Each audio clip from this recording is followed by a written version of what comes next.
যে অনেক মহিলা এসে বলবে, ভাবি আপা কি বলবো, আর আপনার ভাই এত কেয়ারিং, কি যে যত্ন করে আমারে, আমার দিক খুব খেয়াল রাখে, একটু সমস্যা হতে দেয় না, বাইরে গেলে একটু পর পর ফোন দিয়ে মেসেজ দিয়ে খবর নেয়।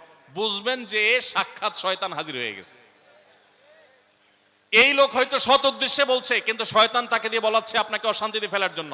মনে রাখবেন, যারা নিজেদের তারিফ করে তারা হয়তো পজিটিভ মানুষ দেখে তারিফ করে, তাদের সংসারে এমন এমন অশান্তি হয় যেগুলো হয়তো আপনাদের হয় না, শুধুমাত্র শয়তান ওইগুলো আপনার সামনে হাজির করছে। খবরদার, ওইগুলো দেখে খুব সহজেই একে অন্যের প্রতি জাজমেন্ট করতে যাবেন না।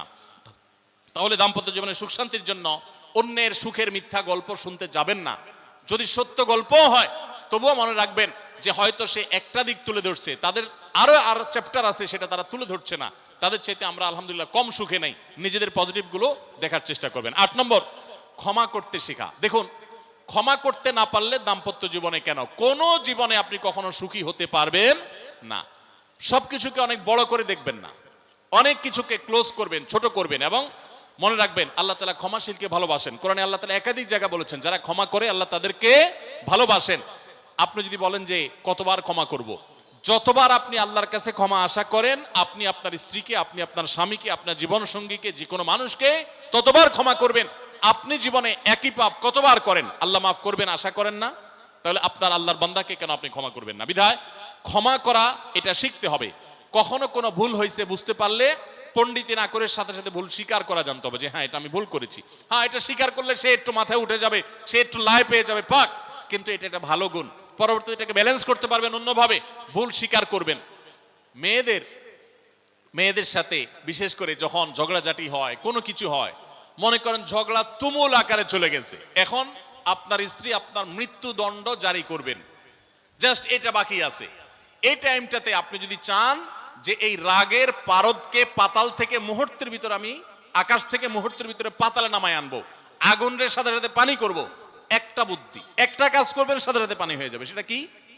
এতক্ষণ যা তর্ক করছেন, এখন বলেন যে আসলে তুমি ঠিক বলছো, আমারটা ভুল, ব্যাস দেখবেন যে আগুন পানি হয়ে গেছে সাথে সাথে।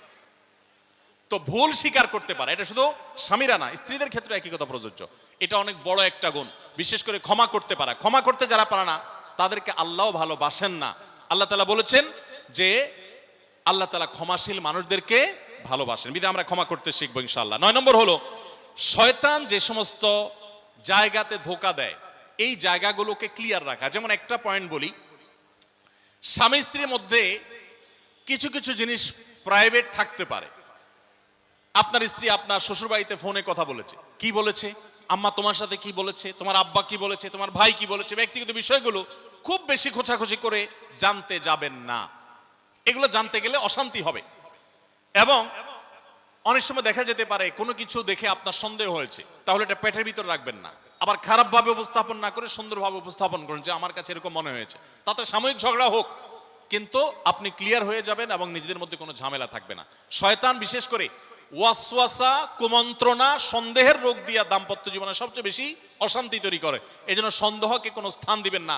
যখনই সন্দেহ আসবে বুঝবেন যে শয়তান এটা সৃষ্টি করছে। সর্বশেষ 10 নম্বর হলো, শাসন করার যদি কখনো দরকার হয়, স্বামী হোক আর স্ত্রী হোক বা সাধারণ মানুষের ক্ষেত্রে এটা প্রযোজ্য, রাগের মাথায় কখনো শাসন করবেন না। শাসন করতে হলে মাথা গরম হয়ে গেছে একটু সবর করবেন, ঠান্ডা মাথায়, শীতল মাথায় তারপরে শাসন করবেন। যখন রাগ উঠছে তখন কিছু বলতে যাবেন না। আপনার রাগ উঠছে আজকে, আপনি নিয়ত করেন আগামী 24 ঘন্টা পর এটার আমি বিচার করব, একটা বিহিত করব, এটার আমি কিছু একটা করে ছাড়বো। 24 ঘন্টা টাইম নেন, ইনশাআল্লাহ আপনি নিশ্চিত থাকেন 24 ঘন্টা পর যদি আপনি এটা নিয়ে বসেন, তাহলে আপনার এই বসাটা অনেক বেশি হবে ন্যায়সঙ্গত। এটাতে কোনো প্রকার সীমালঙ্ঘন থাকবে না, রাগের চোটে অন্যায় আচরণ হবে না, জুলুম হবে না, বাড়াবাড়ি হবে না, যথাযথ শাসন হবে। যে কোনো মানুষের ক্ষেত্রে এটা প্রযোজ্য। আপনার একটা ছেলে এমন কোন অন্যায় কাজ করছে, আপনি এখন তাকে মাথা হট হয়ে গেছে, এখন শাসন করতে গেলে জুলুম হয়ে যেতে পারে, একটু সবর করেন, সময় নেন, দেখবেন রাগটা প্রশমিত হয়ে লেভেলে চলে আসছে। এরপর যদি শাসন করেন দেখবেন জুলুম হবে না। তো স্বামী স্ত্রী উভয়ের ক্ষেত্রে একই কথা প্রযোজ্য। ঝগড়া যখন করতে মন চায়, মেজাজ যখন গরম হয়, তখন না করে একটু পরে করেন। আমি সৌদি আরবে প্রবাসে যখন ছিলাম, আমি দেখেছি অনেক বাংলাদেশি ভাইয়েরা, তখন নেটের এত বেশি প্রচলন ছিল না, তারা মোবাইলে একটার পর একটা কার্ড রিচার্জ করতো 50 রিয়াল 100 রিয়াল দিয়া। কেন? শুধুমাত্র বউয়ের সাথে ঝগড়া করার জন্য। কিসের জন্য? কারণ কথা বলতেছে, মনে করেন কোন একটা বিষয় নিয়ে তুমুল বিশ্বযুদ্ধ বেঁধে গেছে দুইজনের, এখন এই পাশ থেকে ওই পাশ থেকে কথা চালাচালি ঝগড়াঝাটি চলতেছে, চিল্লানি চেঁচামেচি, হঠাৎ করে লাইন কেটে গেছে, ব্যালেন্স শেষ, দৌড় দিয়ে চলে গেছে দোকানে, এই তাড়াতাড়ি একটা কার্ড দেন ভাই, তাড়াতাড়ি রিচার্জ করতেছে। কেন? তাকে এখন কি করতে হবে? অসমাপ্ত ঝগড়ার সেকেন্ড ইনিংস শেষ করতে হবে। আবার কার্ড শেষ হয়ে যাচ্ছে, ইনিংস ঘোষণা হয়ে গেছে, আবার যায় সে কার্ড রিচার্জ করে থার্ড ইনিংসে ঝগড়া করছে। কত বড় বেকুব চিন্তা করে, কত বড় নির্বুদ্ধিতা। এই ঝগড়াটা স্বামী স্ত্রী যদি দুই জায়গায় থাকেন, ফোনে যদি ঝগড়া হয়, আমি বুদ্ধি দেই যে ফোনটা যখনই দেখলেন যে ঝগড়া শুরু হয়ে গেছে, তখন সাথে সাথে মোবাইলটা অফ করে ফেলান। অফ করে 3 দিন মাত্র রাখেন, অন্য একটা নাম্বার বাটন ফোন দিয়ে আপাতত অফিসের কাজ কাম ছাড়েন, আর বউয়ের সাথে যোগাযোগের নাম্বারটা 3 দিনের জন্য বন্ধ রাখেন। 3 দিন পরে মোবাইলটা আস্তে করে ওপেন করেন।